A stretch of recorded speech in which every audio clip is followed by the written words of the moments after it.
सबसे पहली कहानी होलिका दहन की भक्त प्रहलाद और होलिका की है।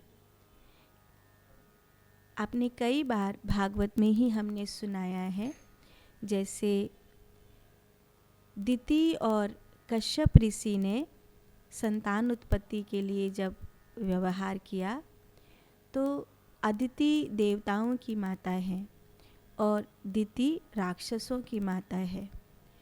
दिति ने जब संतान प्राप्ति के लिए कश्यप मुनि के साथ व्यवहार किया तो उनके 4 संतान उस समय हुई, 2 बेटी और 2 बेटा।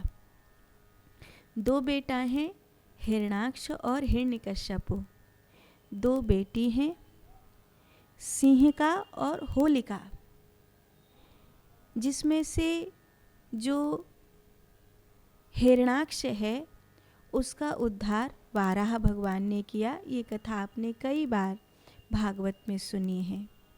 जो सिंह का है उसका उद्धार हनुमान जी के द्वारा हुआ। जब हनुमान जी सीता मैया की खोज के लिए सागर पार करके जा रहे हैं तो वो पानी के भीतर रहती है और पानी के ऊपर से जाने वाले पक्षियों की छाया को पकड़कर उन्हें खा जाती है। तो इसने हनुमान जी को भी इसी विद्या से पकड़ने की चेष्टा करी। सिंहिका पानी में रहती थी और होलिका अग्नि में रहती थी। हिरणाक्ष का उद्धार वारा भगवान के द्वारा हुआ। हिरण्यकश्यपु और होलिका,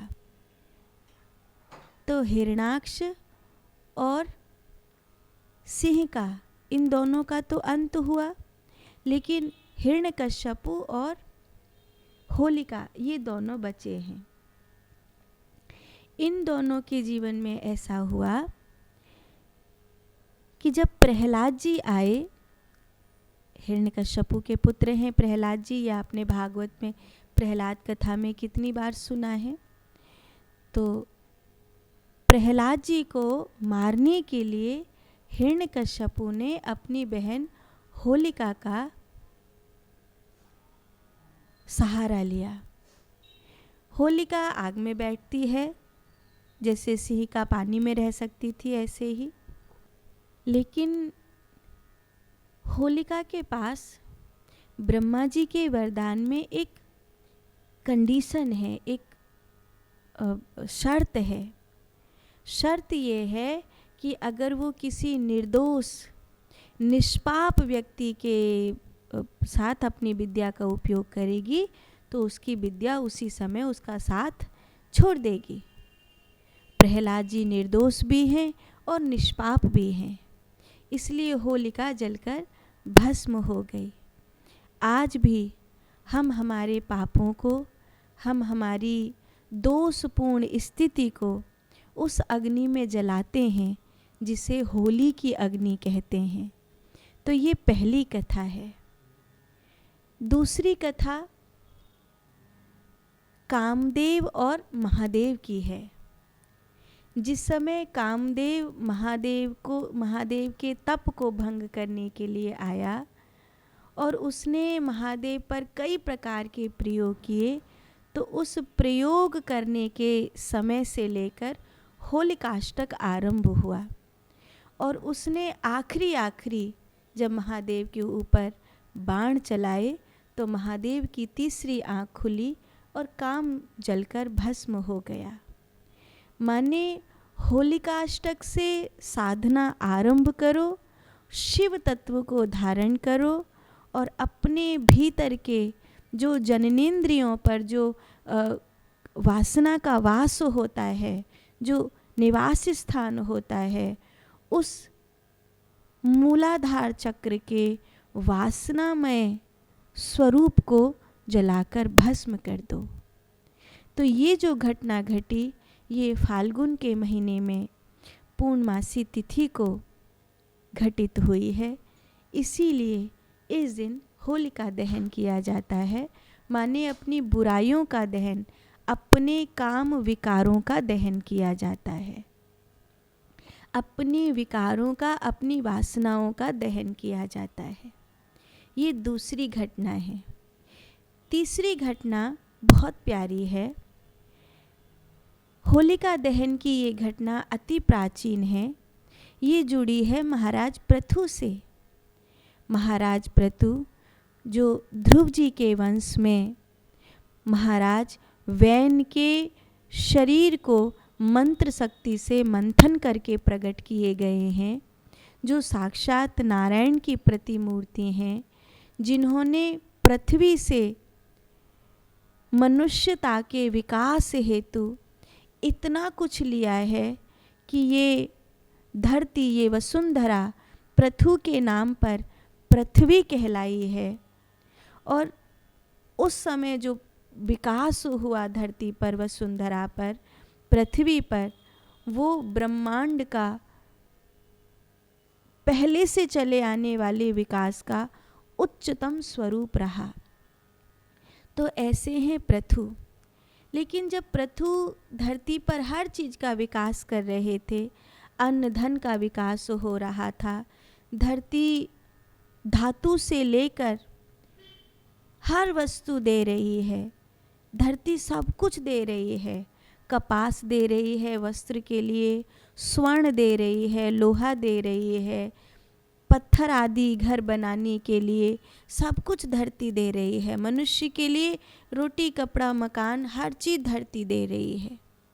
तो उसी समय धरती से उन विद्याओं में जिसमें स्वर्ण, हीरा, लोहा, पत्थर, रुई आदि जो कुछ पैदा होना था वो सब हुआ। सूक्ष्म से सूक्ष्म और विराट से विराट, महंगा से महंगा और सस्ते से सस्ता, हर चीज़, अनाज फल आदि, जब हर चीज़ धरती दे रही थी, उस समय धरती से एक विद्या उत्पन्न हुई और उस विद्या का नाम था तंत्र। एक डूंडी नाम की राक्षसी थी, वो उस तंत्र का ऐसा उपयोग करने लगी जो नकारात्मक उपयोग था। उसने उस तंत्र से इस प्रकार की सिद्धि उत्पन्न कर ली कि वो किसी का भी बुरा कर सकती है, किसी को भी मार सकती है। तब महाराज पृथु ने कहा कि इस डुंडी की तंत्र विद्या को जीतने का उपाय क्या है। तो महात्मा ने कहा कि इसकी तंत्र विद्या सब पर चलती है पर बालकों पर नहीं चलती। आप ये देखिए कि इसकी तंत्र विद्या का उपयोग ये सब पर कर सकती है पर बालकों पर नहीं कर पाती है। तो हम इसको नष्ट करने के लिए बालकों की शक्ति का ही उपयोग करेंगे। बालकों की शक्ति का उपयोग करते हुए एक बहुत बढ़िया प्रयोग किया कि ढोल ताशे बजाओ, खूब शोर मचाओ और आँच जला के सब बच्चे इकट्ठे हो और प्रेम पूर्वक, भक्ति पूर्वक सब प्रकार से एक उत्सव जैसा मनाओ। डुंडी को शोर पसंद नहीं था। इस राक्षसी ने तंत्र का उपयोग किया, लेकिन जैसे ही वो अग्नि जली, उसमें पवित्र पवित्र वस्तुएं डाली गईं और उन वस्तुओं के डालने से डुंडी का तंत्र नष्ट हुआ और इस प्रकार डुंडी नाम की उस राक्षसी का अंत हुआ। आज भी जब आप होलिका दहन करते हैं तो आप बहुत सी ऐसी चीज़ें होली दहन में डालते हैं जो वास्तव में जो नकारात्मक तंत्र होता है उसको नष्ट करती हैं। जैसे आपने होलिका में देखा होगा, आप शहद, गुड़, कच्चा सूत, गेहूँ, नारियल, उपले, और वो कौन से उपले होते हैं जो दीपावली के दूसरे दिन गोवर्धन पूजा होती है, उस गोवर्धन की पूजा में जो जिस गोबर से गिरिराज बने होते हैं उसी गोबर को सुखाकर एक उपले जैसे बनाए जाते हैं और उन उपलों को छेद करके एक माला जैसे में पिरो लिया जाता है। उस माला को होलिका में चढ़ाया जाता है। मतलब गोवर्धन पूजा के दिन गोवर्धन की मूर्ति बनाने के लिए जिस गोबर का उपयोग हुआ था उस गोबर के उपलों की माला बना करके होलिका में होली दहन में चढ़ाई जाती है। इससे क्या होता है, इससे कोई भी अगर किसी भी प्रकार से हमारे ऊपर हमारी तस्वीर को लेकर, हमारे बाल नाखून आदि किसी भी वस्तु विषय को लेकर तंत्र का उपयोग कर रहा है तो वो तंत्र उसका नष्ट हो जाएगा। इसीलिए आपने देखा होगा होलिका दहन में लोग काले तिल चढ़ाते हैं, चंदन की लकड़ी चढ़ाते हैं, पीली सरसों डालते हैं, अक्षत डालते हैं, फूल डालते हैं, साबुत मूंग डालते हैं, साबुत हल्दी डालते हैं। ये सब चीज़ें क्यों डालते हैं? ये डुंडी के समय से ही परंपरा चली आ रही है, क्योंकि डुंडी एक तांत्रिक स्त्री थी। वो तांत्रिक स्त्री होने के कारण वो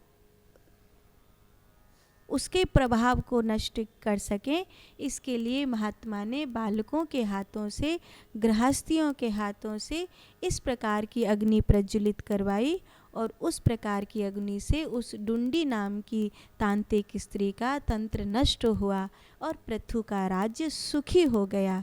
तब से होलिका दहन में ये सब वस्तु डाली जाती हैं और पवित्रता से इसको मनाया जाता है। डुंडी एक तांत्रिक स्त्री थी और उसको अंत करने के लिए ये होलिका दहन होता है।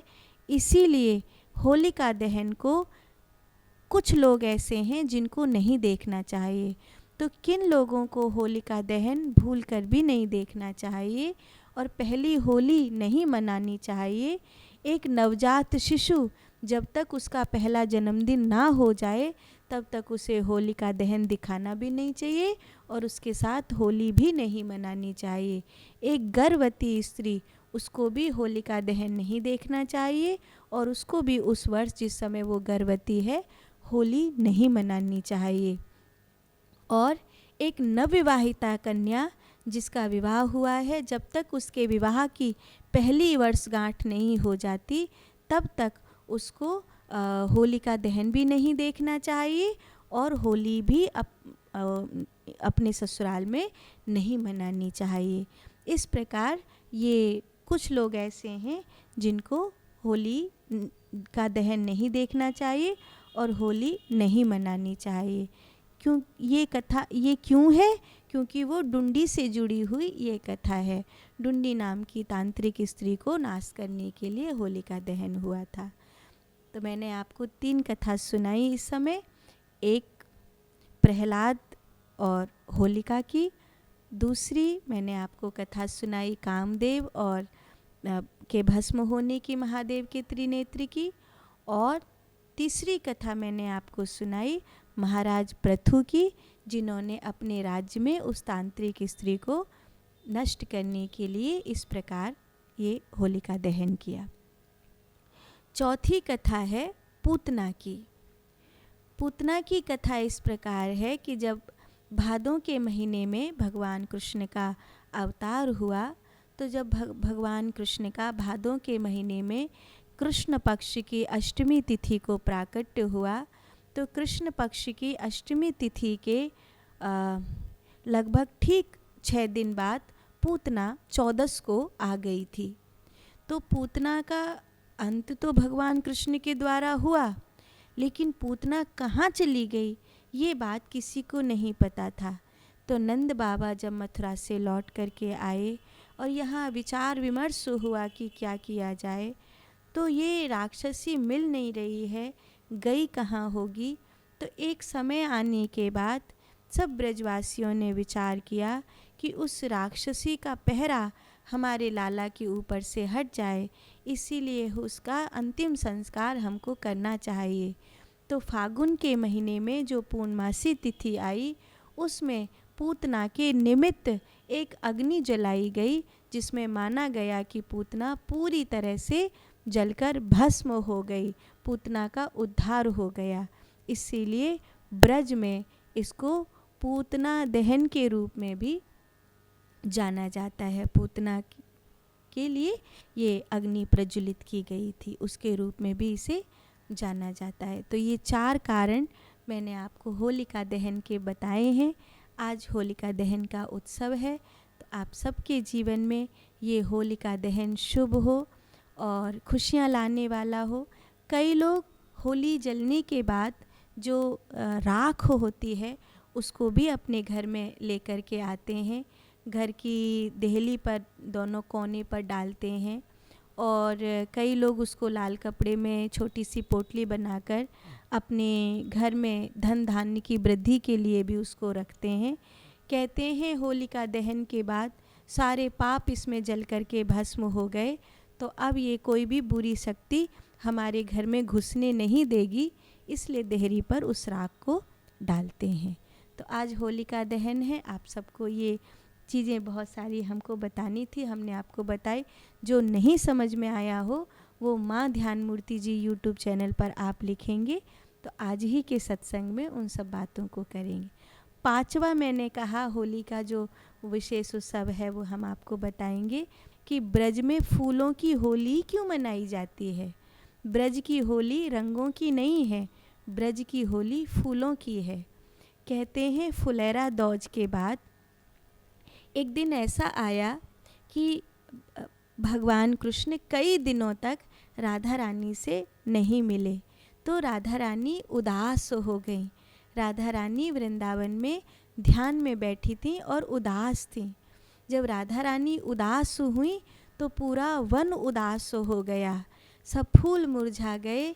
देखते देखते ऐसा नीरसता छा गई चारों ओर, जिससे सब कुछ समाप्त होने के कगार पर आ गया हो। तो भगवान कृष्ण को याद आया मेरी राधा किसी कारण से दुखी है, तभी ऐसा हुआ है। तो भगवान कृष्ण वृंदावन में श्री राधा जी के पास पहुँचे तो राधा रानी के मुख पर एक हल्की सी मुस्कुराहट आ गई और देखते देखते पूरा वन फिर से प्रफुल्लित होने लगा। चिड़िया चहचहाने लगी, मोर नाचने लगे, फूल खिलने लग गए, फिर से यमुना में बहार आ गई, सब कुछ बदल गया। इन 15 दिनों में आप मुझसे एक बार भी मिलने के लिए नहीं आए।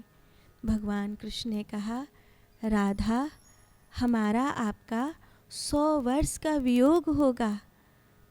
अच्छा हुआ मुझे आज पता चल गया कि आपकी उदासी पूरे ब्रह्मांड को नष्ट कर देगी। मुझे वचन दीजिए अगर मैं आपसे ना भी मिलूं तो भी हमारी आपकी दूरी, आपकी उदासी नहीं बनेगी, बल्कि वो प्रेम विरह आप में मुझको प्रकट करने वाला बनेगा। राधा रानी ने उस समय वचन दिया कि मैं कभी दोबारा इस प्रकार उदास नहीं होंगी, इस प्रकार दुखी नहीं होंगी। तब भगवान कृष्ण ने उन्हीं फूलों को लेकर राधा रानी के ऊपर ऐसे बरसाया कि आपकी प्रसन्नता से ये पूरी प्रकृति प्रसन्न होती है। तो राधा रानी ने भी उन फूलों को लेकर कृष्ण के ऊपर बरसाया। फिर गोपी ग्वाल एक दूसरे के ऊपर फूल बरसाने लगे और तभी से वृंदावन में फुलेरा दौज के बाद ये फूलों की होली का उत्सव मनाया जाता है। वृंदावन में ये फूलों की होली का उत्सव तब से श्री राधा कृष्ण के प्रेम के प्रतीक के रूप में मनाया जाता है कि राधा रानी ने वचन दिया कि मैं कभी उदास नहीं होंगी। राधा रानी हमेशा प्रसन्न मना रहती हैं। प्रसन्न मना इसलिए भी रहती हैं क्योंकि राधा और कृष्ण कभी दो नहीं हो सकते। राधा और कृष्ण हमेशा एक रहते हैं, इसीलिए ये फूलों की होली मनाई जाती है। तो आपको वृंदावन की इस भूमि से फूलों की ये होली का भी उत्सव शुभ हो, मंगलमय हो, ऐसा हम आपको हार्दिक अभिनंदन और शुभकामनाएं देते हैं।